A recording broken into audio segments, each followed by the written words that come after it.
Vamos a hablar de crianza, educación emocional y cómo esos primeros vínculos con nuestros hijos pueden cambiarlo absolutamente todo. Llegó un momento que la mujer empezó a trabajar y hubo que repartir tareas. Y alguien despertó y dijo, uy, pero si el padre también es capaz. Cuando hablamos de apego no me estoy refiriendo ni a dependencia, ni me estoy refiriendo a amor, me estoy refiriendo a de qué manera guío, de qué manera me relaciono y me vinculo con mi hijo. Mi padre murió cuando yo tenía 4 años. Mi madre nos maltrataba y nos dejaba, hacía cosas horribles. Y es que no tenía amor, de verdad es que es terrible decir esto. Por mucho que digamos, no, yo quiero que mi hijo tenga un apego seguro, no, yo quiero que mi hijo sea empático, yo quiero que mi hijo tenga la capacidad de ayudar a los demás. La pregunta es, ¿pero nosotros como padres estamos ayudando a los demás? Te celebran que te quedes con los niños. ¿Te has quedado con los niños? Muy bien, Raúl, has hecho un potito tú solito. Es que hay mucha falta de confianza en los padres. Tengo que admitir que a mí me costó mucho dar el paso como madre de mi marido. Tiene que encontrar su propia manera de ser padre, que no necesariamente es la misma manera en que yo hago de madre. La clave principal del apego seguro es que lo que tiene que ver con nosotros lo dejamos a un lado. Poder conectar con lo que sienten, para entender lo que sienten y para darles aquello que realmente necesitan. La sobreprotección puede ser desproteger a nuestro hijo. Yo siempre digo que la sobreprotección es una forma de maltrato. ¿Cómo se puede saber si estamos sobreprotegiendo a nuestros hijos? La clave está en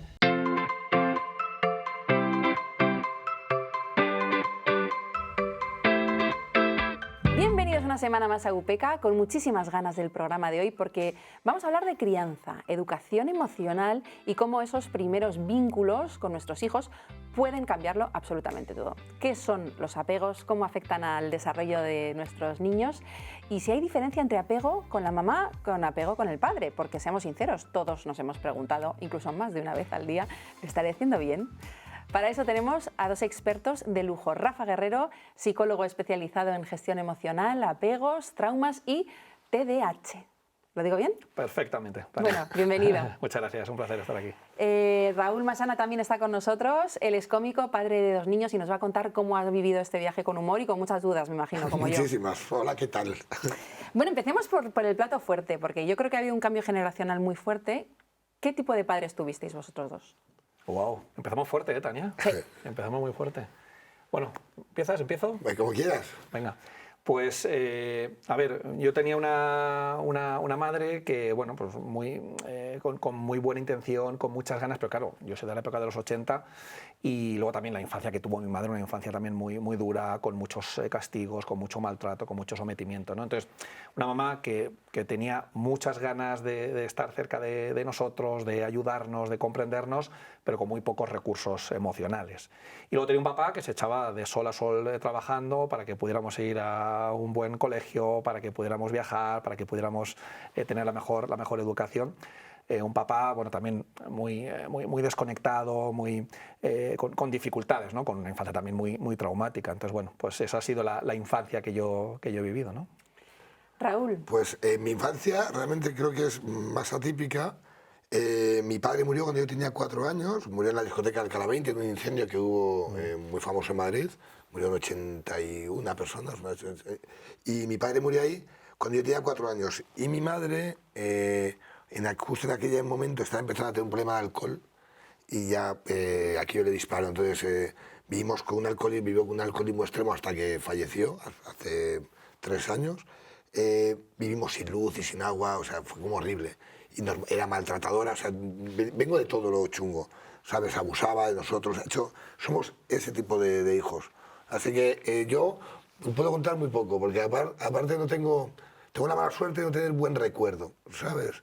Creo que desde que murió, como que lucho mucho últimamente para buscar cosas guays, no justificar, porque claro, cuando tú eres padre nos pasa que intentamos siempre preguntarnos, ¿de dónde viene esto? ¿De dónde tal? Entonces yo intento decir, vale, el talento lo tengo de mi madre, creo, o lo del humor, ¿no? O esto es de mi madre, intento buscar, porque tengo muy poca información, ¿sabes? Porque cuando tienes un problema tan grande, todo el mundo alrededor tuya huye, toda la familia, entonces nadie te da datos. Porque no sé, a mí me encantaría saber, a día de hoy, infancia de mi madre, por ejemplo, ¿no? Cómo hubiera sido ella de joven. ¿Y no tienes nadie que te pueda contestar a eso? Es que tengo muy poco y todo el mundo te miente. ¿Sabes? Que luego tenemos este punto, cuando falleció mi padre, pues los hermanos de él pues, fueron a su bola, pues chicos, cada uno Ya. no hay que, ¿sabes? Hace lo que puede. Que no hay que culpar a nadie ya, ¿sabes? Eso es. Entonces, sé muy poco, tío, sé muy poco. De hecho, hace poco me encontré unos tíos míos y les pregunté qué pasó la noche que murió mi padre y me enteré hace 3 años. Fíjate. O sea, ese es el nivel de... Pero realmente también, por una parte, entiendo que es una infancia muy dura la que estás relatando, pero entiendo que también es un regalo, entre comillas, el tener un poco un lienzo en blanco para hacerlo mucho mejor. Claro, tío.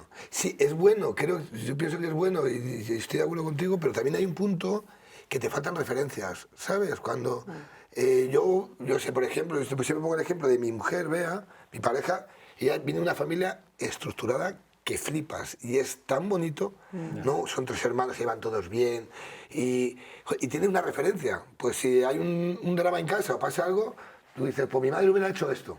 Qué guay, pues yo no sé. Yo no sé, yo tengo mi propia, yo decido lo que yo creo que está bien. Pero posiblemente has elegido a tu mujer en parte porque ella, al tener una familia tan estructurada, te inspira en referentes. Pero por supuesto. Seguro. Pero Porque, por supuesto. ¿cómo de importantes son los referentes, Rafa? Bueno, son importantísimos. Es decir, estamos hablando de un idioma, ¿no?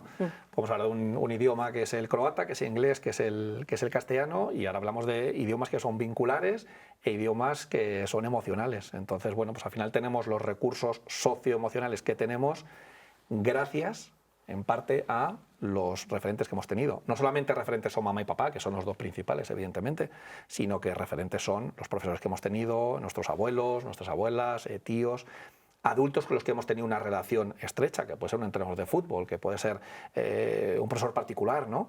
Pero son fundamentales, porque estamos bebiendo de todo aquello que nos están contando. Ya no solamente es tan importante lo que nos cuentan, sino cómo nos lo cuentan, cómo responden ante nuestro miedo, ante nuestra vergüenza, ante nuestra rabia. Los referentes son fundamentales. También me imagino que vosotros como padres, yo como madre, es muy importante que prediquemos con el ejemplo y que, bueno, disfrutemos de ser nosotros mismos, de ser imperfectos, etcétera, etcétera, y de ser unos referentes realistas para nuestros propios hijos, ¿no? Dale. No, dale tú. Dale tú, estáis ahí. Me parece muy interesante como profesional. Venga, A ver, sí, es cierto que los que estamos aquí, todos los que nos están viendo, cualquier persona, pues bueno, somos personas que cometemos errores. A veces cometemos más, a veces cometemos menos. Nuestros niños, sobre todo cuando hablamos de niños pequeños, antes de la etapa adolescente, tienen un mecanismo de defensa que es brutal y que es fantástico y que amortigua mucho, que es esa creencia, que es completamente inconsciente para ellos, esa creencia de que mamá y papá son los mejores padres del mundo. Es decir, si todos los niños del mundo creen que sus madres y sus padres son los mejores padres del mundo, esto estadísticamente hablando es una verdadera aberración, ¿no? Pero es un mecanismo de defensa que me permite, bueno, pues la situación que ha comentado antes Raúl, ¿no? Distintas situaciones traumáticas, distintas situaciones donde mamá y papá nos han podido, por los motivos que sean, hacer cargo de nosotros. Yo sigo pensando, a pesar de que mis padres no sean los mejores padres del mundo, que lo son. Sí. Entonces, lo que sí que es importante es que nosotros como padres o como adultos que estamos alrededor de los niños, que seamos capaces de reconocer nuestros errores, de decirlo bien alto, bien claro y con mucha humildad, levantar la mano y decir, oye, que me he equivocado, que perdóname, que te he hecho daño, que te he hecho pasar un mal momento o que no he sabido acompañarte. Muchas veces les decimos a los niños, oye, ¿cómo te has portado hoy en el cole? Y yo lo que propongo a las mamás y los papás es que cuando nos vayamos a dormir o por la tarde que cambiemos la pregunta, es decir, oye, ¿cómo crees, cariño, que me he portado contigo? ¿No? Que muchas veces como ponemos el foco en los niños.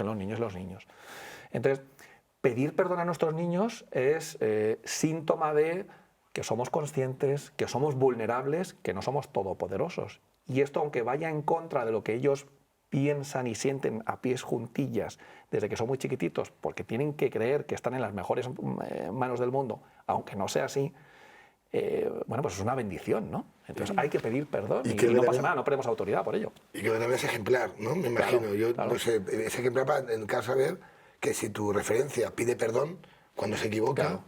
Para ellos es súper importante. Claro, no sé. ellos podrán pedir perdón también si hacen daño a un amiguito en un juego o lo que fuera. Claro. Yo tengo que admitir que realmente mi referente, recuerdo perfectamente el momento en el que mis padres me di cuenta de que no eran perfectos y tendría unos 14 años, o sea que tardamos bastante en ver la paja en el ojo del papi o de la mami. Pero la cuestión es que yo tuve un padre que realmente maravilloso, papá, te quiero. Ahí estamos. Le cuesta decir te quiero, por ejemplo, pero ya tengo 40 años, le digo, papá, yo sé que me quieres, pero dímelo alguna vez, hijo. Yo me lo demuestra cada día, ¿eh? Y es muy buen papi, pero sí que es verdad que fue un padre muy adelantado a su época porque era un padre que nos llevaba al cole, nos preguntaba qué tal estábamos, realmente me ha ayudado muchísimo a gestionar mis emociones incluso. Qué bueno. Sí, Qué bueno. y nos bañaba por la noche. Porque, perdona, para la época, y no solamente para la época, sino varón. Es decir, un varón en los años 80 haciéndose cargo de estas habilidades socioemocionales que supuestamente pertenecen a la mujer, esto es una verdadera aberración, pues vamos, eso es súper ilustrado, ¿no? Por eso yo soy una hija del futuro, en realidad. Estoy aquí sentada en el año 2025, vengo del futuro para deciros que vuestras hijas van a estar bien. De hecho, lo que les metían líos de pequeños les dará de comer. Pero la cuestión que quiero hablar aquí es realmente cómo ha cambiado el rol de los padres y el apego con sus hijos en muy poco tiempo, ¿no? Porque de la generación de vuestros padres a vosotros hay un mundo. Bueno, pero aparte, creo mucho, no sé, esto es una opinión, pienso que tiene mucho que ver con que llegó un momento que cuando la mujer empieza a tener su propio trabajo y empieza a trabajar, porque hubo una época en la cual la mujer era una ama de casa, en una gran mayoría de las familias, y la mujer era madre, era una profesión que era cojonuda, pero había como unos roles muy marcados, ¿no? Que la mujer se quedaba en casa, cuidaba a los hijos, y llegó un momento que la mujer empezó a trabajar y hubo que repartir tareas. Y alguien despertó y dijo, uy, pero si el padre también es capaz. Y yo creo que ahí es cuando realmente nos hemos dado cuenta, o nosotros nos han educado de una forma que hemos tenido que ponernos a las pilas y hacer cosas. No sé, yo en ningún momento me he planteado en ningún momento de mi vida que mi mujer tiene que hacer según qué cosas y qué cosas tengo que hacer yo. También en mi caso vinieron mellizos y dijimos, esto es 50-50 o si no aquí va a morir alguien, ¿sabes? Entonces sí, no sé, yo hice piel con piel con mi hijo. Manos, sí. Claro, yo hice piel con piel con Lucas desde el principio y yo creo que a día de hoy todavía se nota. Yo tengo como un apego creo un poco más grande con el niño. Qué bonito. Y creo que tiene algo que ver. Y no sé, como que yo me ocupo del niño de siempre hasta el primer año, ¿no? Que es bebé, que es más complicado. Y ahora es todo más normal, pero creo que es lo normal y lo más lógico es que cada uno repartamos tareas. Sí, es como, sí, claro. Lo que pasa es que hemos pasado de un modelo que era muy autoritario, donde el vínculo, la relación, el cariño y el amor no eran tan presentes o no estaba bien visto, sobre todo cuando hablamos de relaciones entre varones, ¿no? Es decir, imaginaos, ¿no? Hace 30, 40, 50 años, que tampoco es tanto, la relación que tenía un papá varón, con su hijo varón. Fijaos que en muchos casos, no digo que sea así en todos los casos, pero que en muchos casos era muy autoritario, era una relación muy fría, muy exigente, donde lo importante, claro, donde imperaba el miedo, es decir, la relación no era amorosa, había mucho miedo. Donde lo importante es cómo el niño se comportaba, si el niño daba los buenos días a los vecinos o no, si el niño sacaba buenas notas en la escuela, etcétera, etcétera. Y hemos pasado de ese autoritarismo y esa frialdad a todo lo contrario. Nos hemos ido ahora a una sobreprotección, donde si aquí pasamos del frío, aquí nos vamos a un calor extremo y donde estamos impidiendo que nuestros niños cometan errores, que se caigan, que se levanten, porque no, todo nos da mucho miedo a los padres y a las madres. Entonces hemos pasado... Tenemos un programa sobre miedos en UPK, que no os lo perdáis, pero realmente es muy interesante esto, porque yo creo que no sé si nos hemos pasado un poco de frenada, ¿no? Si hemos ido de una frialdad y una figura paterna como muy distante y muy poco presente a pues todo lo contrario. Entonces me interesa muchísimo esto, pero empecemos por el principio. ¿Qué es el apego para la gente que está en casa? A ver, el concepto de apego, si le preguntamos a cualquier persona en la calle qué es el apego... La dependencia, ¿no? Claro. La nos van a decir del que bebé. es una dependencia, ¿no? Y entonces escuchamos a muchas mamás y a muchos papás decir, es que mi niño me tiene mucho apego. No, tu niño no te tiene mucho apego. El apego se clasifica en dos vertientes, apego seguro o apegos inseguros. Y aquí hablo de inseguros en plural porque hay tres tipos de apegos inseguros, ¿no? Pero es la manera en la que nos relacionamos con el niño. Cuando hablamos de apego no me estoy refiriendo ni a dependencia, ni me estoy refiriendo a amor, ni me estoy refiriendo a cariño. Me estoy refiriendo a de qué manera guío, de qué manera me relaciono y me vinculo con mi hijo. Por eso hay apego seguro, en el cual estamos incentivando y nos estamos vinculando de una manera sana, de una manera consciente, donde estoy poniendo encima de la mesa lo importante que son las necesidades del menor y estoy dejando a un lado mis necesidades como adulto o mis caprichos como adulto. Y luego están los apegos inseguros. ¿Qué son los apegos inseguros? Bueno, esto nos daría para muchísimo tiempo, pero en definitiva es los que no son seguros, donde hay una relación muy fría, donde hay una relación muy autoritaria o donde lo contrario, hay una relación muy protectora, sobreprotectora, o donde nos encontramos con mamás y papás que son negligentes, que tienen a lo mejor alguna adicción, que tienen algún trastorno y que no se pueden hacer cargo de estos chiquitines. Vale, o sea que apego, si yo no lo he entendido mal, Raúl, tú conmigo, Sí. es la relación que se tiene con un Eso bebé es. o con un niño. Yo siempre digo, Tania, que el sinónimo de apego es relación. Es un tipo de relación. Pues ya Tenemos está. un tipo de relación con nuestra pareja. Pero hay baremos, sería guay que hubiera un baremo, ¿no? De repente un baremo de ahí te estás pasando de tal, ¿no? Está en percentil 4 el niño de amor, ¿no? Debería haber percentiles de O como apego. dice mi madre, en sirope de amor. A los niños necesitan sirope de amor. Yo pienso también lo mismo, no sé. Sí. Sí, es verdad que luego en contexto psicoterapéutico, Raúl, podemos evaluar el estilo de apego que tiene un chiquitín o que ha tenido un adulto en su infancia, ¿no? Esto es muy bonito. A mí muy me pasa, interesante. no sé, es que ya que estás aquí te voy a preguntar. Venga. Claro, Dale, Raúl, mi padre murió cuando yo tenía 4 años. Sí. Y yo por alguna razón que no entiendo, yo hasta que mis hijos no pasaron los 4 años, yo estuve, a mí me costaba muchísimo. Asustado. Estoy acojonado. Claro, Empezaba a mí a morir yo. Es que me parece como algo súper curioso. ¿No? Porque como que tengo, creo que es el mayor trauma del mundo, ¿no? El hecho de pensar que, digo, hasta los 4 años, ¿qué le va a pasar? Porque además yo no conozco, o sea, yo no tuve padre hasta, de ahí para adelante tuve otra infancia. Date cuenta, Raúl, que Entonces no la conozco. lo que hablábamos antes, claro, tú no conoces, esa es tu normalidad. Claro. Entonces lo que hacemos es replicar y por eso necesitamos referentes. Si resulta que, ya me salgo de tu historia, ¿no? Sí, Si resulta que es que mi padre es maltratador y mi madre es negligente o mi padre, lo habitual en él era que consumiera cualquier tipo de droga o alcohol, esa es mi normalidad. Con normalidad no nos referimos a lo que está bien o lo que está mal. Sí, es sí. lo que yo he vivido en mi día a Era día. así, en mi casa era así. En mi casa mi madre me bebía, llegaba tarde, mi madre era un horror. Y como que ni siquiera lo justificábamos. O sea, ni siquiera nosotros parecía que era normal, que la Esa cosa... es tu normalidad. Es algo que es muy curioso y a mí me llama mucho la atención con los años. ¿Te Pero das es muy cuenta? habitual. Es muy habitual porque, claro, tú has vivido tu historia. Sí, Entonces, sí, claro. para ti, los 4 años, si hiciéramos una línea de vida, tus 4 años estarían marcados. ¿Por qué? Porque es cuando fallece tu padre, además, de una manera traumática. Es decir, se marcha por la noche y al día siguiente no vuelve. Claro, entonces, los 4 años para ti están muy marcados. Por eso, cuando tus hijos cumplen 4 años y por debajo de los 4 años, ha habido mucha tensión, ha habido mucho estrés, ha habido mucho miedo a que a mis hijos le pase lo que me pasó a mí, porque yo no quiero que les pase esto. Sí, es un porque poco ese es el eso. idioma. Ese es el idioma, es un vínculo, ¿no? Es comprensible, tienes una fecha de caducidad Claro. casi que estás como esperando que pasen los 4 Claro. años para ver si también tú lo superas, ¿no? Pero aparte, y sobre todo el número 4 es como porque te lo ha dicho todo el mundo. Cuando tenías 4 años murió tu padre, los 4 años, como joder, macho, así. Claro, es un número traumático. Y como que quería, y hay una parte de mí que quería como ver, porque para entender, porque como no entiendo nada, no llegas a entender nada, cómo era mi hijo, cómo era yo con 4 años, cómo era mi vida. Entonces digo, hostia, murió cuando era así. Era muy pequeño, ¿eh? Claro, Claro. no 4 entiendo, es muy claro, mi pequeño. hermano tenía 6, es como, hostia, no entiendo nada. Y cómo este proceso, pues encima, claro, mi madre nos maltrataba y nos dejaba, hacía cosas horribles.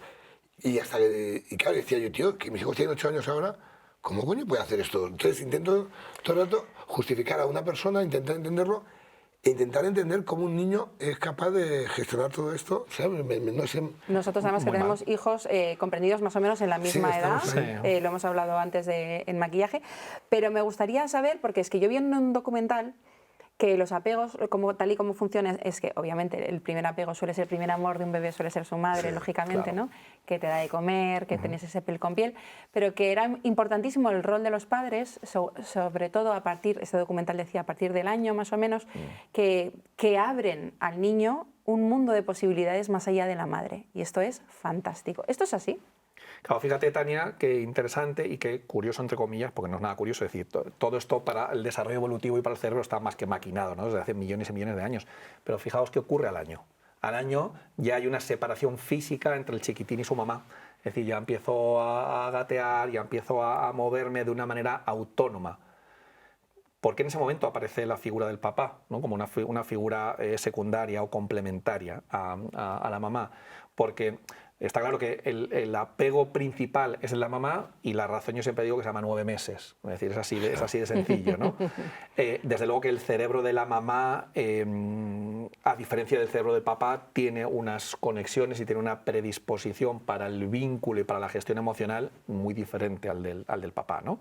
Y luego encima, si añadimos, ¿no? Esto es como cuando vamos al oculista y nos van poniendo, ¿no?, lentes, ¿no? Si añadimos lo que es la parte educacional y la parte social de cómo se relaciona un papá y una mamá a diferencia, ¿no?, entre ellos con un chiquitín, pues vemos que los papás estamos en desventaja, claramente. Pero es verdad que el papá tiene una función muy importante una vez que empieza a separarse de la mamá. Entonces el papá puede animarle a que vaya consiguiendo distintos retos, que en ese momento pueden ser motrices, ¿no?, de ir de un sitio a otro, de tocar esto, ¿no?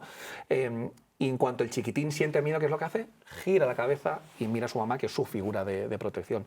Pero uno de los motivos son los 9 meses, que ha estado ahí, que ha estado escuchando a su mamá, que ha estado oliendo a su mamá, es decir, que los sentidos han estado activos. Por eso me da mucha rabia cuando se dice, no, si es que los bebés no se enteran de nada, no, si es que el bebé lo que quiere es manipularte, ¿no? Es decir, que les damos unos poderes a los bebés que realmente no tienen, ¿no? El bebé no quiere manipularte, el bebé se está enterando de muchas cosas que tienen que ver con la supervivencia. Desde luego que no se entera y ni le va ni le viene si el Madrid gana la Copa Europa o deja de ganarla, no le interesa lo más mínimo. Pero lo que tiene que ver con supervivencia lo tiene todo, vamos, súper a rajatabla, porque es que su vida está en juego, es que es muy vulnerable. Él no lo sabe, pero en cada poro de su piel hay un mecanismo que le invita ¿a qué? A apegarse. Y por eso existe el apego solamente en los mamíferos. Un dragón de Komodo no se apega. Un dragón de Komodo sale del huevo y ya vida independiente. La independencia en el ser humano no existe. No existe. Te he dejado de polipiel. Me has dejado de polipiel total. ¿Y tenéis miedo los hombres, los padres, a no tener ese vínculo? ¿Así en un principio? Yo creo que hay que hacer un duelo, Tania. Es duro, ¿eh?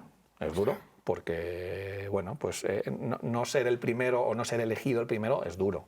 Pero creo que es importante que los papás varones, hagamos ese duelo de no somos la primera elección, o la mayor parte de las veces no vamos a ser la primera elección, pero somos una parte complementaria muy, muy importante. Estoy muy de acuerdo en esto, además. Y yo realmente sí lo pienso, que al principio cuando llegan, como cuando llegan los peques a casa, en la parte que nadie pregunta por ti, ni va a preguntar por ti nunca nadie. ¿Nunca más? Tú ya estás, se acabó tu vida, eres un anexo a la vida. Cuando te llega un paquete de Amazon sí preguntas. Sí, nada más, pero son para la familia, o sea, estás fuera. Pero es verdad que cuando llegan, nadie pregunta por ti y te conviertes en un acompañante. Y, joder, es que hasta hace un mes tú eras uno más, eres dos en casa, eres una pareja y era todo normal. Y todo el mundo tenía su poder y su voz, y ya está. De repente llegan los críos o las crías, y cuando llegas, la madre acaba de pasar algo terrible, que es un parto, y todo el mundo se preocupa por la madre, pues, por supuesto, y por los niños. ¿Y cómo está y tú ves cómo está la madre? Y tú eres un traidor de traer cosas, nada más. Tráete esto, ve para allá, ve para arriba, y te comunicas preguntando y dándote órdenes. Tienes que hacer. Y ese es un trauma muy grande para un hombre. Es así de terrible, hasta que descubres un momento cuál es tu rol y qué puedes hacer. Claro. Ese proceso es complicado. Y esas inseguridades de, joder, conmigo el bebé no se calma, claro. O es que quiere comer, tiene hambre, ¿cómo se cambia el pañal, no? Porque es que son tan chiquititos. Claro, y luego aparte, somos muy machistas, para todo, muy machistas. Entonces, es muy fácil que tú cojas un niño y que 3 personas te digan cómo lo tienes que coger tú. A una madre no, pero a un hombre te dicen, cógelo bien, la cabeza, ten cuidado. A ti te lo dicen. O te celebran que te quedes con los niños. ¿Te has quedado con los niños? Muy bien, Raúl, has hecho un potito tú solito. Entonces, ¿sabes? Qué bien has vestido, una coleta tú solo. Entonces, te aplauden cosas. Te están infantilizando a ti como hombre en una sociedad machista. Me encanta que esto ocurra. Entonces, a mí me parece que tiene como este punto que a mí me revienta un poquito.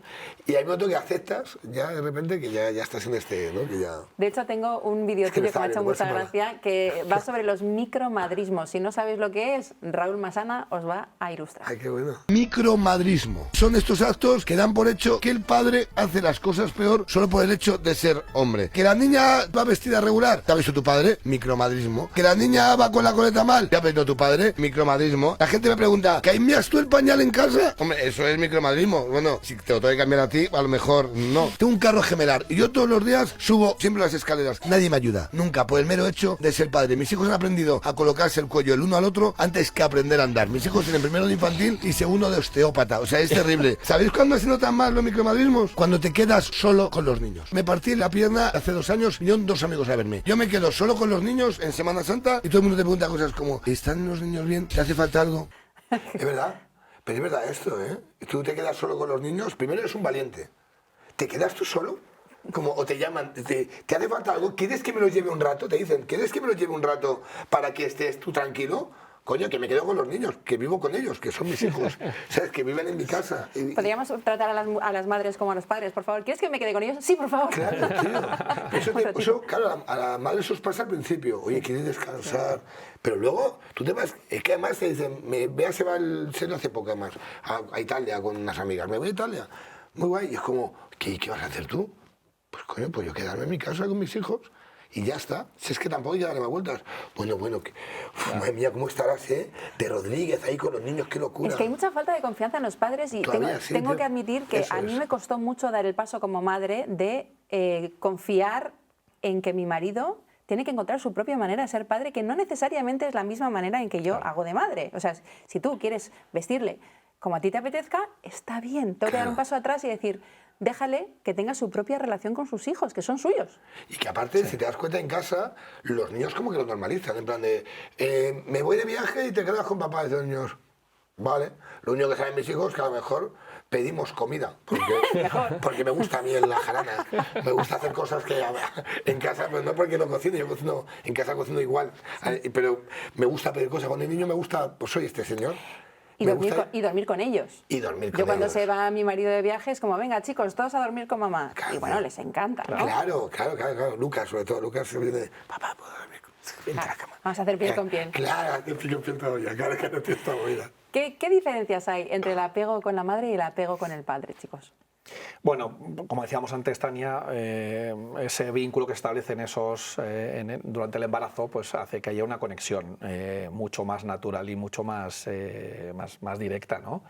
Pero bueno, luego depende, esta es una diferencia muy importante, pero luego depende mucho de esa mamá y de ese papá del que estemos hablando. Y yo hablo de mamá y de papá, pero también me vale hablar de 2 papás o hablar de 2 mamás. Es decir, es que al final estamos hablando de una familia, ¿no? Sí. Hablamos de un niño que es biológico de estos papás, o hablamos de un niño que ha sido adoptado, da igual, si es que al final de lo que se trata es de que estos adultos que se van a hacer cargo, o esta mamá que ha decidido emprender el viaje en solitario, es decir, al final, este adulto que se va a hacer cargo de este chiquitino o de esta chiquitina, ¿cuál es su historia? ¿Qué traumas ha tenido? ¿Cuáles son sus dificultades? ¿Cuáles son esas fortalezas que tiene? ¿Cuál es su personalidad? Es decir, ¿está preparada para activar esa wifi con el chiquitín y poder entenderle y poder darle aquello que realmente necesita? Claro que hay diferencias entre el cerebro de un hombre y el cerebro de una mujer, claro que lo hay, pero lo importante es esa predisposición que tenemos, ¿no? Y hablar sobre todo de personas concretas. Sí, y me ha encantado que diferencias que efectivamente familia es donde hay amor y se cuida al niño y hay apegos, da igual el género. Pero la cuestión es que realmente ese apego, ¿qué pasa cuando el padre está ausente?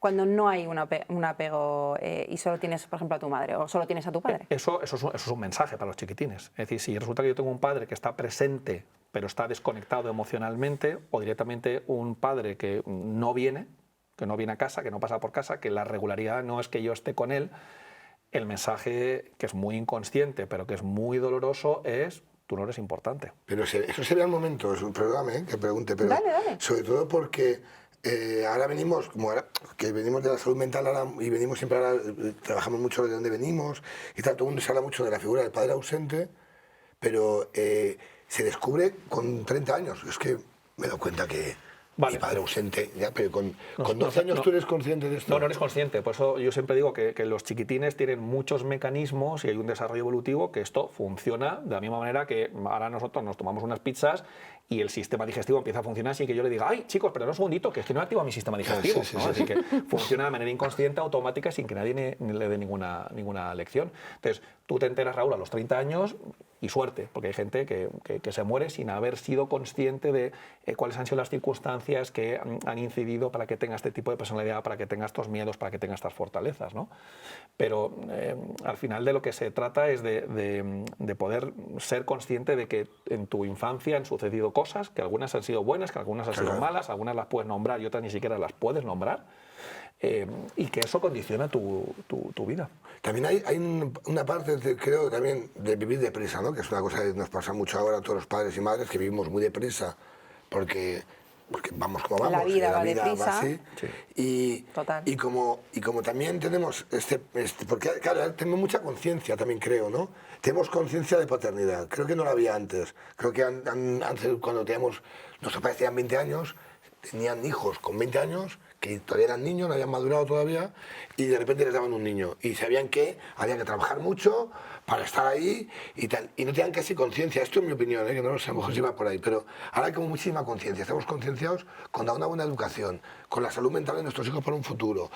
Entonces, cuando el rato que estás con los niños quieres jugar, darles una lección de la vida, quieres estar con ellos, quieres que se acuerden, darles un concepto, para que tengan claro que estás ahí, que no quieres pasarte de moderno tampoco, porque quieres ser claro, y es todo muy rápido en un día. Y ahora, pero también quieres que cumplan sus sueños, se hagan extraescolares de esgrima, pero también quieres que estén contigo y viajar a las Maldivas, ir a Euro Disney. Pero el mismo fenómeno, ahora contesta Rafa, pasa con las madres. Las madres cada vez tenemos hijos más tarde, tenemos carreras brillantes, tenemos como que pensar también en encontrar una pareja en el momento adecuado, porque también hay un reloj biológico. Y luego también quieres que tus hijos, pones un montón de proyecciones en tus hijos, claro, porque quieres que sean, lo que dices tú, sanos, conscientes, que coman pasas en vez de chocolate, que no vean la tele, que no dejen de pantallas. O sea, hay tantas presiones, ¿no? Yo creo que hay un verbo que es fundamental en crianza, que es acompañar. Que muchas veces es yo quiero que mi hijo, yo no quiero que mi hijo, y entonces lo que estamos haciendo es que nos estamos saltando constantemente a nuestros hijos. Y muchas cosas, desde luego hay cosas que hay que trabajar, y tú tienes que decidir qué tipo de comida va a entrar en tu casa, por ejemplo. Y tú tienes que decidir cómo se va a dormir en casa y cuál es la rutina que vamos a poner en marcha con nuestros hijos. Y tienes que decidir si en casa van a imperar las pantallas, van a ser puntuales o no va a haber absolutamente nada de pantallas. Y eso lo tienes que decidir tú. ¿A qué colegio va a ir tu hijo? Pues con 2 años no vas a decir al niño a qué colegio quieres ir. Eso desde luego, pero hay que acompañar. Y estamos muchas veces nuestras dificultades, nuestras frustraciones y lo que nosotros hemos intentado y no hemos conseguido es como, ya que no lo consigo yo, que lo consiga mi hijo. Lo que tú antes decías, ¿no? Ojo, hasta que no pasaron los 4 años mis hijos, ya no estuve a gusto, no estuve tranquilo. Lo mismo, ¿no? Hay algo que es muy inconsciente, que está ahí y que estamos poniendo en marcha unas expectativas que a veces son conscientes, pero que muchas veces son inconscientes, porque yo quiero que mi hijo llegue aquí, yo quiero que mi hijo deje de llegar a ese punto, ¿no? Cuando nos hacemos padres y madres, es verdad que una de las primeras preguntas que nos preguntamos todos es ¿cómo quiero yo educar a mi hijo? ¿Cómo de importante es la educación emocional? Wow. La educación emocional, iba a decir, lo que me sale lo es todo. Seguramente haya también otras muchas cosas paralelas, pero la educación emocional es muy importante. Para mí lo es todo también. Claro. Yo sé, lo más importante es que los niños tengan una empatía y una inteligencia emocional muy por encima del nivel académico, por supuesto que es importantísimo también. Pero que también pienso que en esto hemos cambiado socialmente. Tú querías antes que tu hijo fuera muy listo, muy listo, muy listo, ya quieres que sea buena persona. ¿Sabes? Que creo que tiene mucho que ver, pero para mí la inteligencia emocional hay que trabajarla en casa todo el rato y únicamente esto, sobre todo por encima de todas las cosas, ¿no? Claro. Creo. Ponerse en el lugar, que tengan la empatía, todo esto, ¿no? Eso tiene truco, Raúl, y es un asterisco ahí que tenemos, y es que para que tú puedas trabajar la empatía, para que tú puedas trabajar el conectar con el otro y para que puedas trabajar la gestión de la rabia, el miedo y la tristeza, esa aplicación cerebral la tienes que tener tú como padre, sí. ¿No? Que muchas veces como, bueno, ¿y tú qué quieres? No, yo porque le puedo pedir muchas cosas, pero si realmente tú esa aplicación cerebral no la tienes, es imposible. pues como hablar un idioma. Y yo no puedo responder a tus preguntas, Tania, en croata porque no tengo la aplicación cerebral del croata, no me la he descargado aún, ni creo que me la descargue. Lo mismo pasa con la gestión emocional. Si no tenemos esos recursos como padres, por mucho que digamos, no, yo quiero que mi hijo tenga un apego seguro, no, yo quiero que mi hijo sea empático, yo quiero que mi hijo tenga la capacidad de ayudar a los demás. Pero la pregunta es, ¿pero nosotros como padres estamos ayudando a los demás? Claro, eso es algo que nos tenemos que plantear. Predicar con el ejemplo también. Predicar con el ejemplo. ¿Pero Claro. qué es exactamente para la gente que está en casa? ¿Puedo contar una anécdota? Claro que ¿Vale? puedes. Mira, yo llevo, como no puedo decir marcas, voy a decir una bebida azucarada, ¿vale? Entonces, Roja. yo era... Carbonatada para más Enrique. Yo era súper adicto a esa bebida, súper adicto, Vale. ¿vale? Ya veis que tiene final feliz porque estoy hablando en pasado. Entonces, yo era súper adicto y entonces yo me podía tomar 2 o 3 para comer, 2 o 3 para cenar, ¿vale? Y entonces, hace 3 años aproximadamente, un día en verano, tranquilamente, en la terraza, comiendo, mi padre, hablando de hay que predicar con el ejemplo, ¿no?, que decía Tania, mi hijo me mira, claro, nosotros en casa cuidamos mucho lo que comen, lo que dejan de comer, vamos a alimentarnos de una manera sana. Y tú bebiendo bebidas y yo carbonatadas, claro. Y está haciendo ruido. Vale, claro, y entonces mi hijo, entonces con 5 añitos y medio, me dice, papá, si tú, claro, esto fue tremendo, si tú estás cuidando junto con mamá de que comamos bien, de que esto es sano, de que esto no es sano, que oye, lo que no es sano para muy de vez en cuando, y tú te estás tomando esto 4, 5, 6 latas al día, ¿qué narices estás haciendo? Y en ese momento fue como, ostras. Y le dije, cariño, es la última que me tomo. Y desde entonces hasta hoy, porque... Y me sigue encantando. Pues claro que sí, si es que yo tengo una adicción... De hecho, ahora tengo un sótano donde las consumo en secreto. Me la tomo en secreto. Una habitación roja. A red room of pain.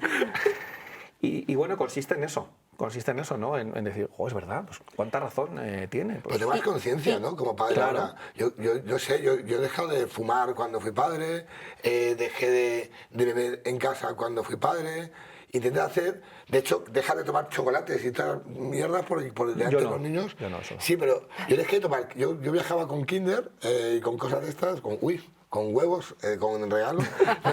Sí, yo viajaba con todas estas cosas y dejé de hacerlo. Porque para que lo tomaran ellos solo en su momento importante. Yo obviamente dejé de fumar, que es muy importante Sí, por para supuesto. ser madre y luego a lo largo del tiempo, pero una de las cosas que sí que noto en ser madre es que, y me es muy importante para mi apego, es decir, mi relación con mis hijos, es no mentirles. Claro. Soy súper realista con ellos en cuanto a... Obviamente vivimos en un mundo de fantasía donde ciertas fantasías donde Sí, las sí, sí. muelas van a un sitio y tal y hay un señor de rojo que viene en Navidad, eso se mantiene. Pero si yo digo que me voy, les doy un beso, me ven irme, es importante desde pequeños despedirme. Si voy a, o sea, cumplo mis promesas Sí, sí, sí. y me parece súper importante Y para ser la coherente relación, también. ¿no? Y hablar de tus miedos, ¿no? Y contarles tus miedos. Pues, Claro. tío, pues, Sí. pues hoy me ha ido mal en tal, hoy he tenido un problema en el trabajo y... ¿no? Claro, porque fíjate, Raúl, esto es muy interesante. Como los niños tienen, hablamos de niños pequeños, ¿no? Tienen un sistema que es completamente egocéntrico. En el momento que yo veo que mi mamá hoy está más nerviosa de lo habitual, hoy está súper enfadada, hoy está más triste, la interpretación que yo como niño de 5 años voy a hacer es la natural, es ¿qué he hecho yo para que mi mamá esté hoy tan enfadada? Qué interesante. O mi mamá se ha enfadado porque se ha enterado, que luego no te has enterado, que hoy en el cole he empujado a un compañero jugando al fútbol. Es decir, como tienen un sistema tan egocéntrico, porque aún no ha llegado la etapa adolescente, ¿no?, donde aparece el pensamiento crítico y donde soy capaz de ponerme de una manera mucho más consciente y más real en el punto de vista del otro, yo lo que hago es interpretar en base a qué, a mi mundo. Y mi mundo no es el de mi hermano, es mi mundo. Entonces, por eso es tan importante que los días que no estemos bien y con bienes, ojo, pues hoy estoy más nerviosa, estoy más estresada, hoy estoy un poco triste, hoy me ha pasado esto, hay que decirlo a los niños. Cariño, hoy papá está un poco nervioso, hoy papá está un poco triste. Y hay que decirlo para que entiendan que no es por ellos, que esto es algo que me ha pasado en el trabajo, esto es algo que me ha pasado con mi psicoterapeuta, esto es algo que me ha pasado en la calle cuando me he enzarzado con no sé quién. Vale. Pero no es tuyo. No es culpa no es tuya, tuyo. digamos, No ¿no? es tuyo, Me da culpa en este caso. Claro. Para la gente que está entrando en pánico en casa ahora mismo, dice, ay Dios mío, no sé si tengo un buen apego con mis hijos. ¿Cuáles son las claves, Rafa, para un apego seguro? A ver, la clave principal del apego seguro es que conectemos vía wifi con las necesidades del menor y que lo que tiene que ver con nosotros lo dejamos a un lado. Hablamos antes de las expectativas, hablamos antes de, es que a mí me gustaría que, o es que estoy muy cansado. Vale, es que eso no es prioritario. Y esto sé que es muy doloroso, Es muy doloroso decir, oye, mira, que tú estés cansada ahora mismo, Tania, no es la prioridad. La prioridad es que tu hijo está llorando, tu hijo está triste, tu hijo está estresado porque mañana tiene que hacer una exposición delante de sus compañeros y se muere de miedo, se muere de vergüenza. Esa es la prioridad. Jo, ya, pero ¿y yo? Entonces aparece tu niña pequeña, Tania, y dice, ya, pero ¿y yo? Entonces empieza ya a porrear. Eso es lo principal. El apego seguro viene de esa capacidad que tenemos los adultos para poder conectar con lo que sienten, para entender lo que sienten y para darles aquello que realmente necesitan. ¿Qué necesitas? Sería la pregunta. ¿Necesitan que le protejas? Protégele. ¿Qué necesitan? Que le fomentes la autonomía. Fomente la autonomía. ¿Qué necesitan? Que le empoderes. Empodérale. Cariño, eres capaz de mañana hacer, no digo una manera brillante, de exponer delante de tus compañeros. Y te dará vergüenza. Fenomenal. ¿Qué necesitan? Que le valides sus emociones. Adelante. ¿Qué necesitan? Que sea visto. Ve a tu hijo, dile que es importante. ¿Qué necesita? Sentirse perteneciente a la familia. Pues dile que es importante.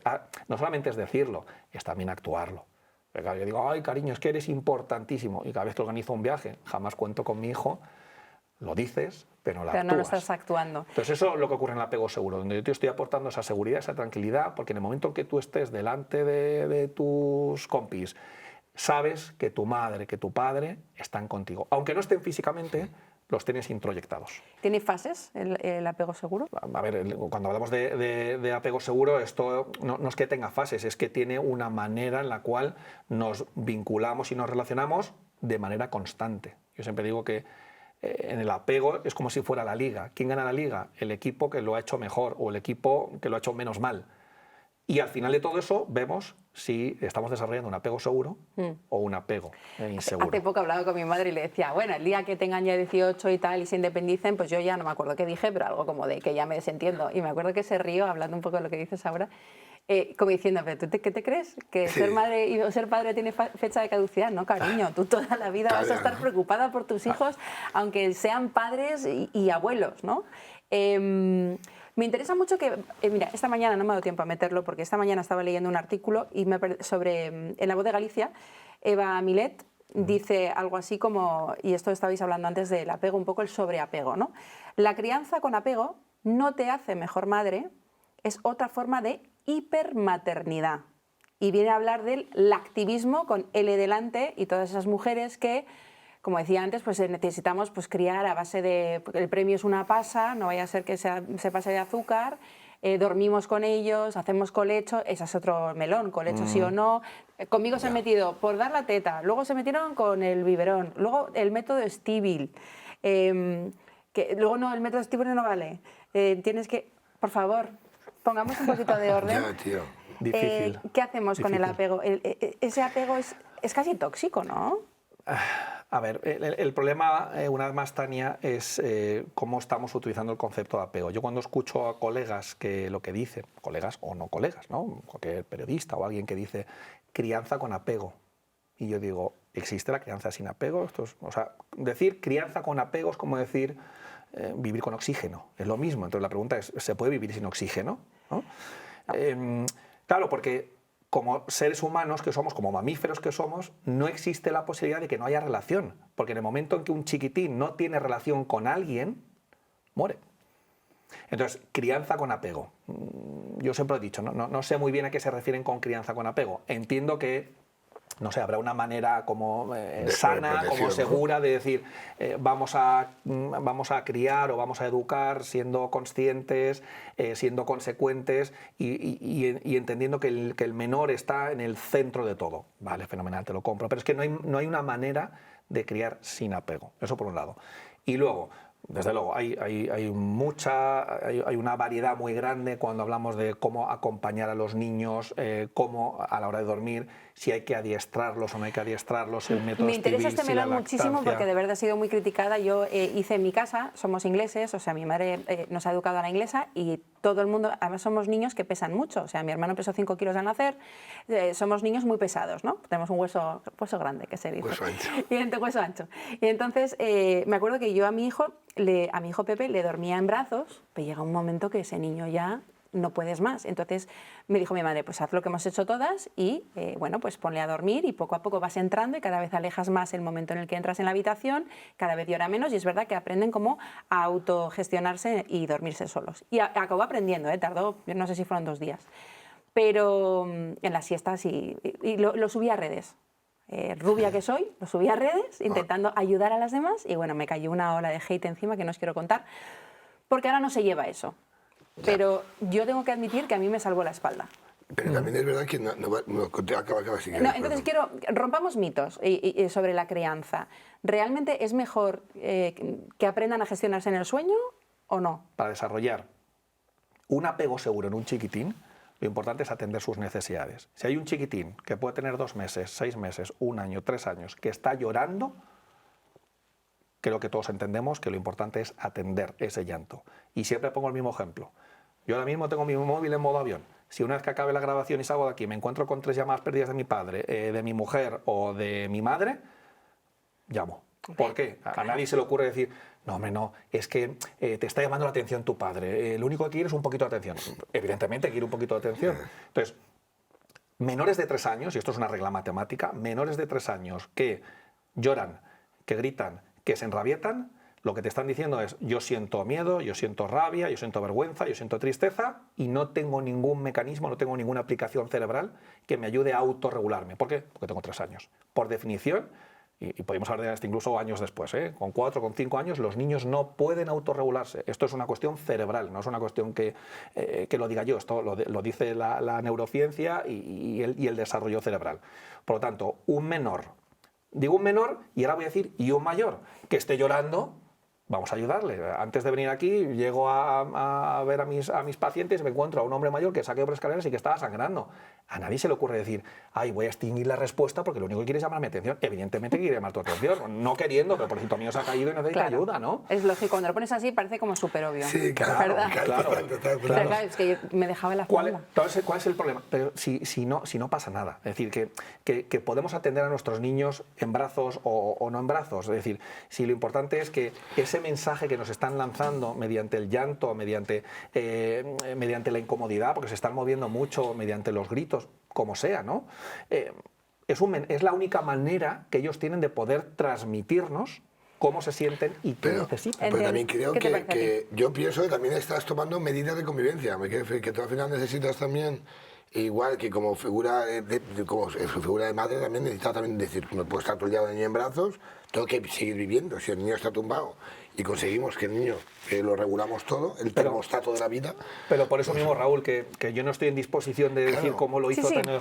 No me siento Tania lo hizo. No me siento juzgada, tranquilos, hice lo que pude Tania, y en ese momento me funcionó. Cada uno hace en esta vida, esto ya lo decía Freud hace más de un siglo, cada uno en esta vida hace solamente aquello que puede. Ahora,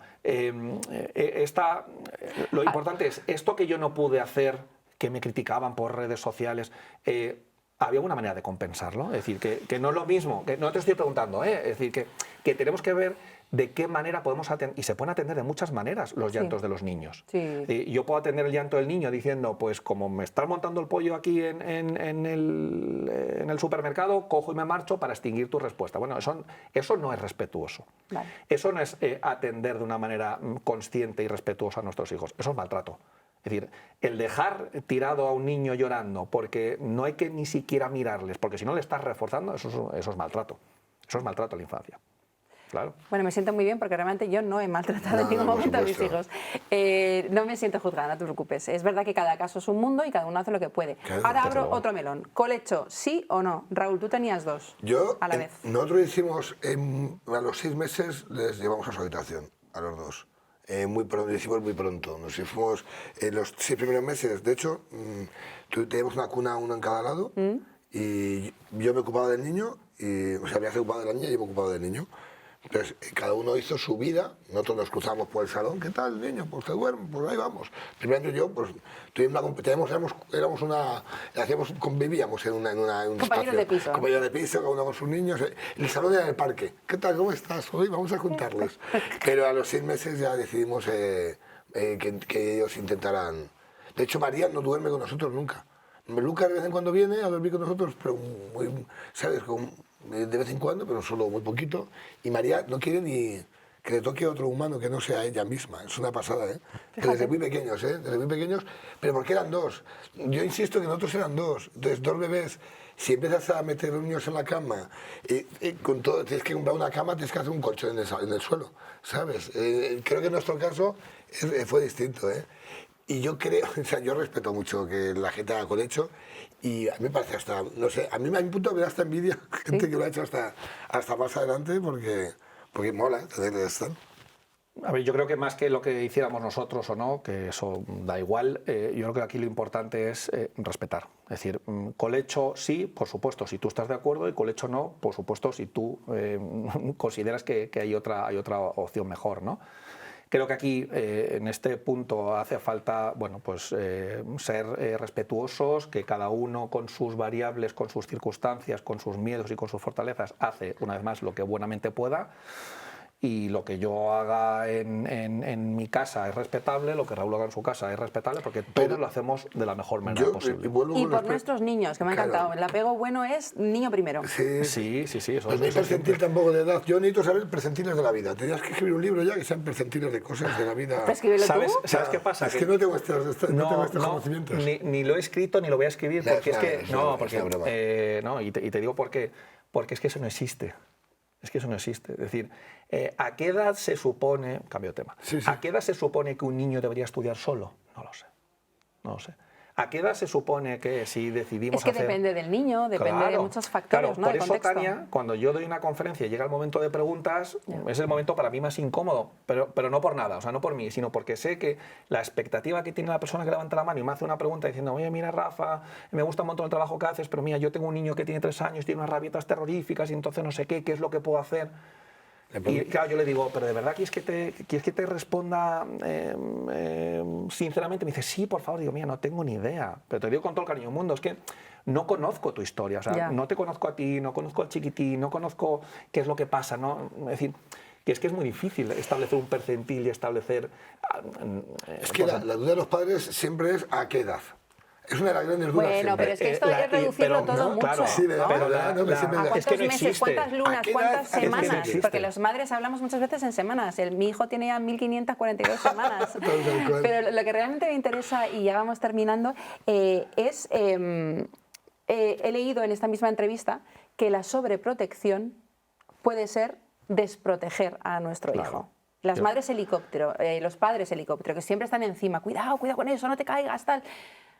¿Qué pasa con la sobreprotección? Yo no puedo estar más de acuerdo con lo que dice Eva Millet. No puedo estar más de acuerdo. Es decir, una sobreprotección es una desprotección. Y yo siempre digo que la sobreprotección es una forma de maltrato.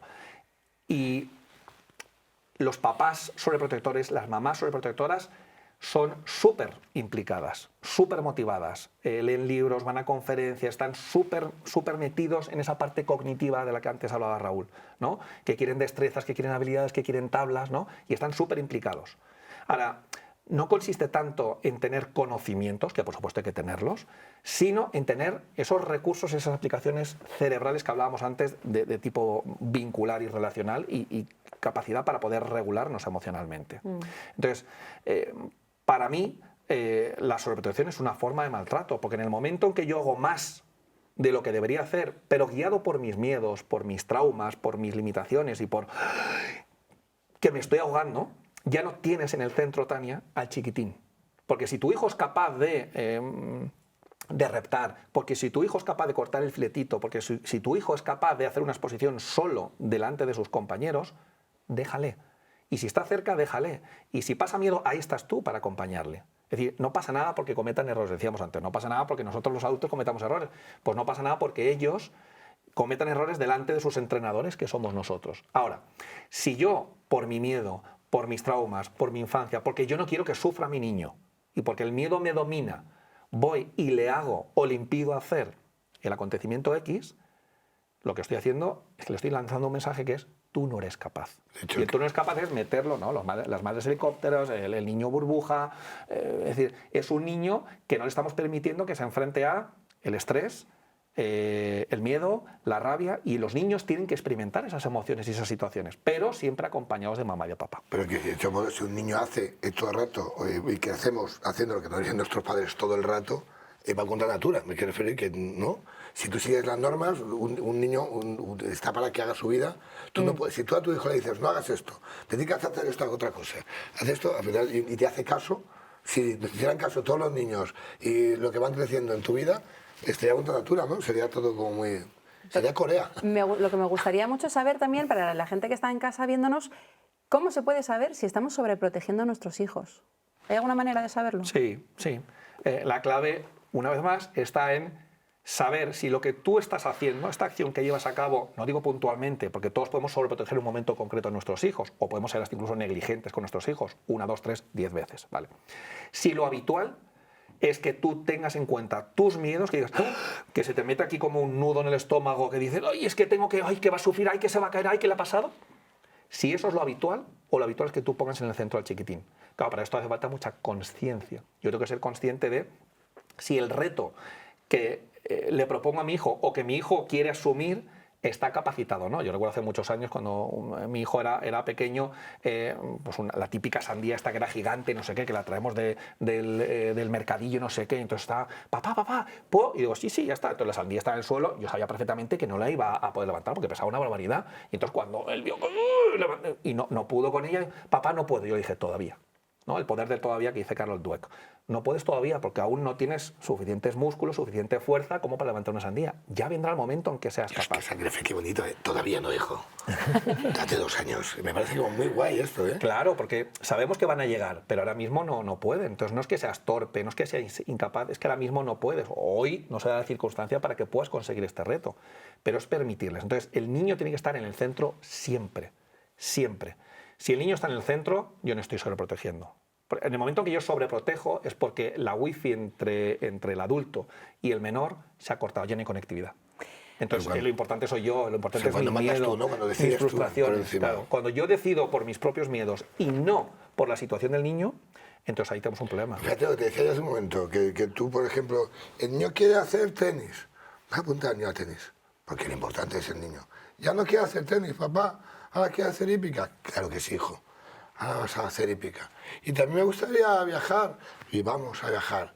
Claro, entonces, ¿qué estamos? ¿Sobreprotegiendo al niño? No. ¿Cubriendo sus necesidades? ¿O, no? Es que todo lo que has comentado... Ejemplo, ¿no? Perfectamente. Claro. Todo lo que has comentado, Raúl, son caprichos. Eso ya, pero...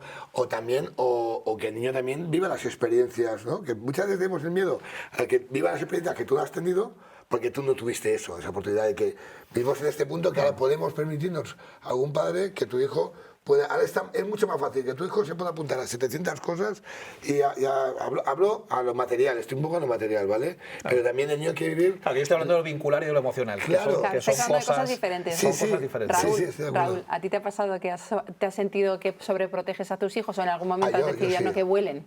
No, yo soy más yo mucho más que vea. Yo creo que somos mucho más sobreprotectores, todos, de lo que nos pensamos. Vivimos en una sociedad muy estresante, con mucho miedo, donde el miedo se refuerza con miedo. Yo vivo con el miedo de que mi hijo lo pase mal. Mi miedo... Claro, pero eso es normal y eso es instintivo, Raúl. O sea, es normal que tú dices, oye, ¿tú prefieres que tu hijo se lo pase muy bien en la fiesta de cumpleaños o prefieres que sea una fiesta de cumpleaños traumática? Nadie te va a decir... Sí, por supuesto. Claro. Pero no me refiero que yo no tengo tanto miedo. Hago la coña del baloncesto, no sé qué y tal, pero realmente mi miedo... Es que mi hijo esté mal emocionalmente todo el rato. Es el miedo que yo tengo todo el rato. Si mi hijo... Pero eso, perdona Raúl, eso solamente va a ocurrir si tiene unos adultos que le rodean que están emocionalmente mal todo el rato. Sí. Porque tú puedes tener tus días y hay momentos donde llegamos a casa y estamos tristes o estamos muy estresados porque tenemos que contestar varios correos y porque no llegó a todo. Y cómo tú estás le afecta a tu hijo. Pero si eso ocurre una vez al mes o 2 veces al mes, eso es anecdótico.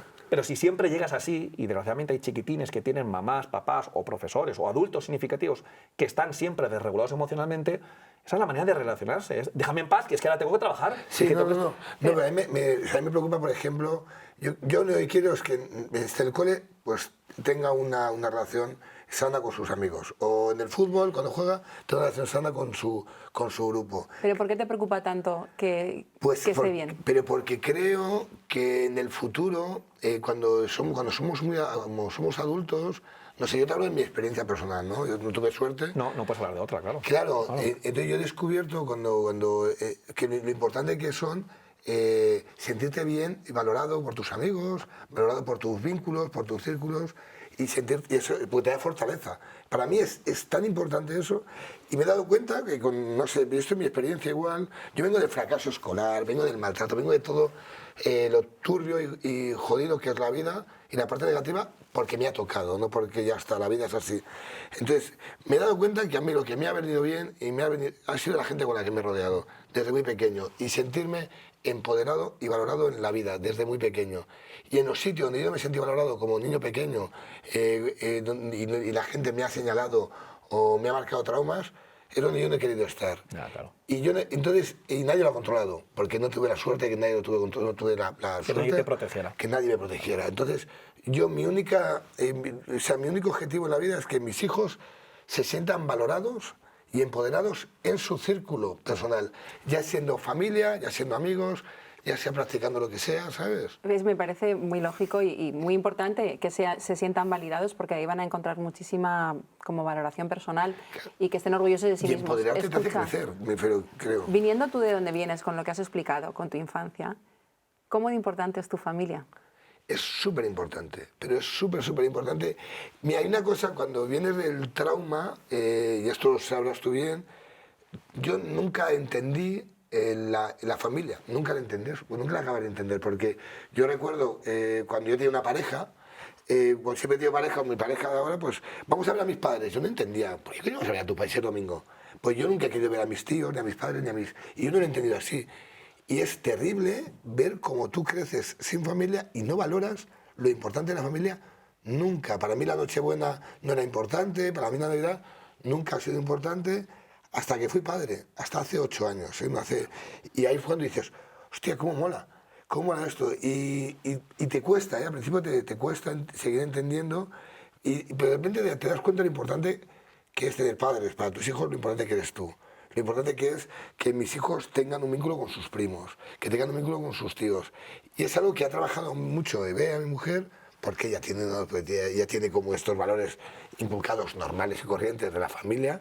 Y para mí a día de hoy, para mí lo es todo. De hecho, yo ahora, no sé, cualquier bolo, cualquier actuación, cualquier cosa que haga, si puedo acabar e irme a casa, si me los puedo llevar, yo ya intento pedir que si voy a un teatro y me pueden poner una habitación y para ir con mi familia, o como que de repente todo, ahora, por eso creo que hago tanto contenido con mis hijos, porque para mí lo es todo. Y para mí lo es todo, sobre todo yo trabajo mucho y para mí es súper importante el recuerdo, los recuerdos, generar recuerdos. Yo no tengo ninguno recuerdo. Tú no tienes ninguno bueno, además. Claro, no tengo ninguno bueno. Y a mí eso me pesa muchísimo. Claro. Y entonces yo hago cosas con ellos para que tengan buenos recuerdos con su familia. Seguro que eres súper buen padre. No lo sé, es que no te lo puedo decir, pero... Bueno, ya les preguntaré yo, en algún momento ya les conoceré y diré, Lucas, ¿qué, María? ¿Y qué has aprendido tú de tus hijos? Todo, tío. Lo que es el amor, porque sí, sin nada a cambio. A mí eso me parece algo tan brutal, ¿sabes? Que, no sé, me parece como la admiración porque sí, el tener, no sé, a mí lo de el amor, lo que es el amor, yo es que no he tenido amor, de verdad es que es terrible decir esto, pero que te den amor a alguien por el mero hecho de estar ahí y sin nada a cambio, me parece una locura. Yo he aprendido muchísimo y aprendo muchísimo de la evolución humana, aprendo muchísimo de los niños, de cómo se comportan. Yo, mis hijos, intento estar muy cerca de ellos porque intento aprender todo el rato el comportamiento y el porqué y lo importante que es la influencia de la familiar. Eso me parece muy, no sé. Y he aprendido la familia, el valor de la familia con mis hijos. Para mí lo más importante. Oye, pues de verdad me encantaría que escribieras un libro sobre este tema. Ojalá tuvieras esa capacidad. Yo como... Bueno, pues cógete a alguien y cuéntaselo en audio, así que te lo escribas, porque estaría muy bien, ¿no? De lo que has pasado a un poco lo que te está enseñando tu familia. Te enseña todo. Y además yo hablo mucho con mi hermano. Yo con mi hermano tengo una relación pues bastante irregular, porque cuando has tenido esto, tampoco has tenido un vínculo familiar, nadie, entonces tu hermano va y viene. Y yo hablo mucho con mi hermano ahora porque estamos como en un punto muy parecido y nos preguntamos mucho si es, oye, ¿te pasa esto con el niño? O te pasa, ¿sabes? Como que intentamos entendernos. Somos muy parecidos al libro de la selva, ¿sabes? Al niño del libro de la selva. A Mowgli. Sí, somos Mowgli en casa, como familia, Claro. como padres, porque al no tener referencias, al no saber comportarte, nunca había tenido relación con niños, porque tienes como mucho miedo a la infancia de otros, como que eres ese padre que no te gustan los niños porque como no los has tenido, ni has tenido ninguna buena experiencia, no sé, eres hijo maltratado, entonces tienes miedo a no maltratar y tienes impulsos y tú te descubres como animal de impulso de agitar al niño, de enfadarte mucho. Y es que imagino que esto es normal, ¿no? Sí, sí, sí. Yo, Lo que tú has por vivido, supuesto, claro, yo pues, no levanto la mano de mis hijos jamás, por supuesto, todo esto. Pero si te ves en situaciones extremas con el niño y como no sabes comportarte, no sabes qué hacer, pues dices, ¿mi madre qué hubiera hecho? Hostia, me hubiera dado una hostia, me hubiera cruzado, ahora mismo. No sé, el ven aquí, yo grito al niño y de repente me viene el trauma y digo, hostia, voy a intentar trabajarlo. Pero yo lo estoy mucho con mi hermano porque somos lienzos totalmente, pero niños, somos Mowgli, somos Tarzán, somos niños que nos han pegado, que nos han dejado y tú dices, pues lo normal es esto.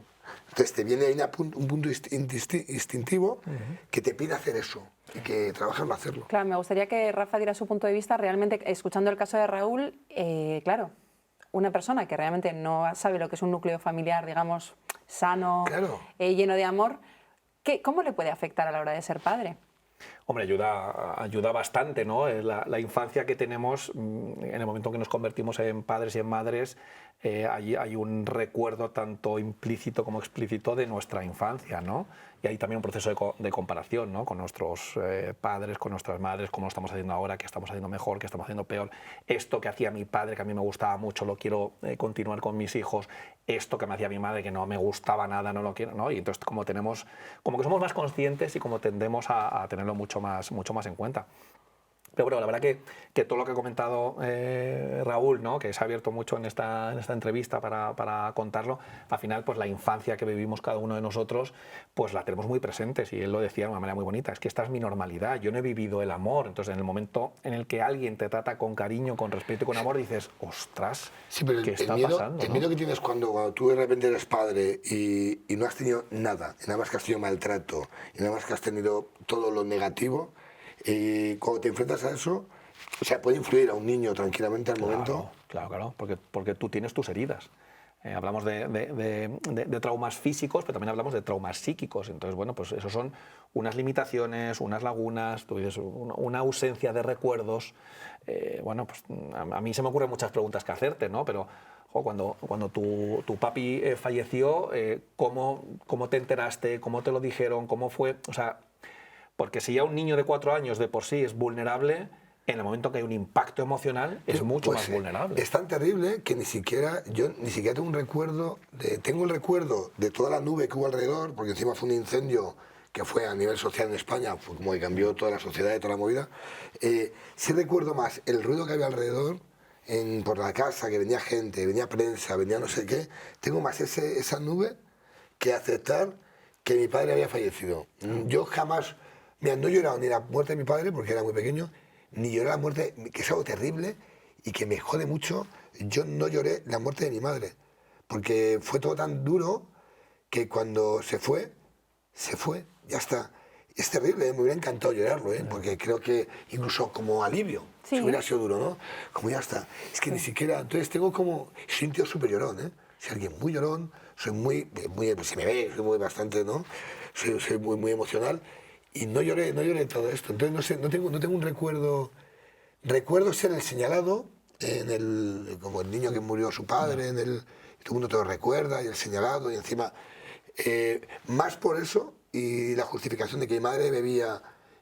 Porque, es que pobrecilla.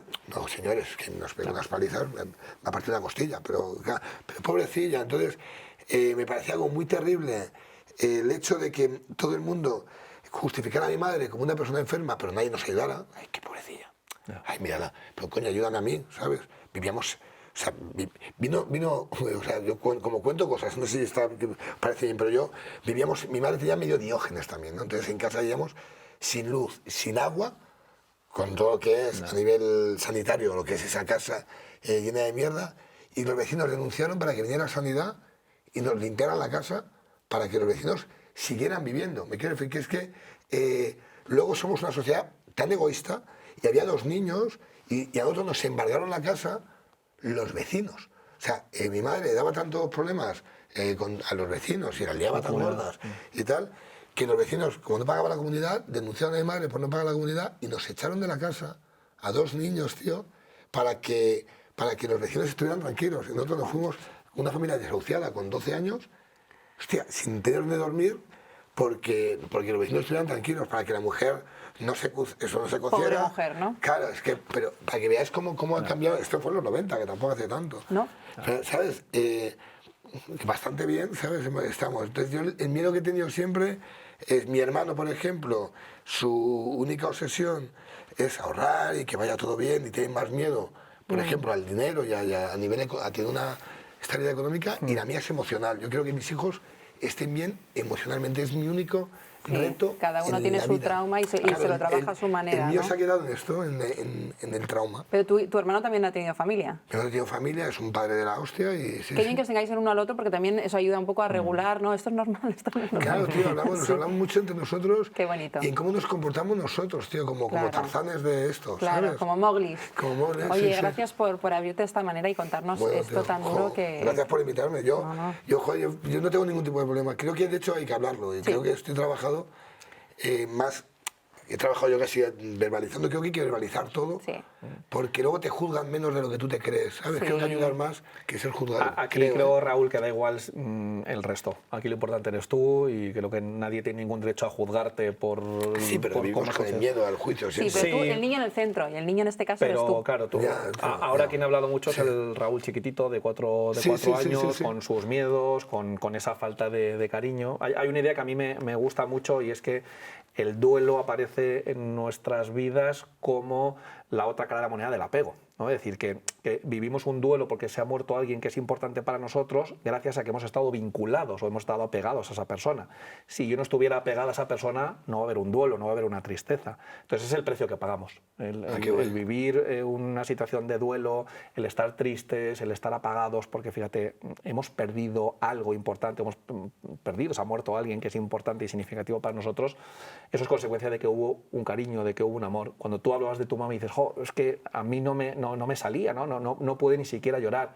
Vamos, a lo mejor tiene que ver con esto, ¿no? En el momento en que no ha habido un amor, no ha habido una protección, no ha habido un soy importante para mi mamá, sí, tío. A lo mejor luego no hay mucho que llorar, ¿no? Es que da mucha rabia, pero es tal cual eso, ¿eh? Al final, y te das cuenta con los años, lo que acabas de decir es súper importante, lo de soy importante para mi madre. Yo, es algo que intentamos trabajar mucho y trabajamos mucho los padres ahora, es porque nos hemos dado cuenta la importancia que somos que nuestros hijos se sientan queridos e importantes por sus padres. Claro. Eso es. Me parece tan importante eso.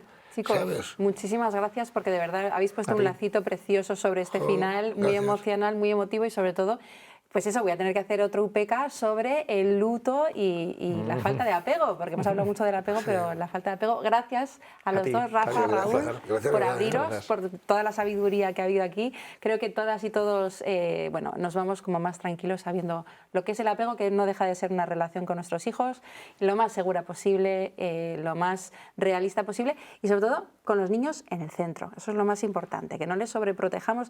Al final me encanta la incongruencia de que realmente eres buena madre, eres buen padre cuando les das las herramientas a tus hijos para que no te necesiten. Hasta aquí nuestro manual de instrucciones sobre críos, porque ya se sabe que vienen sin manual de instrucciones. Así que nos vemos en el próximo UPK. Hasta pronto.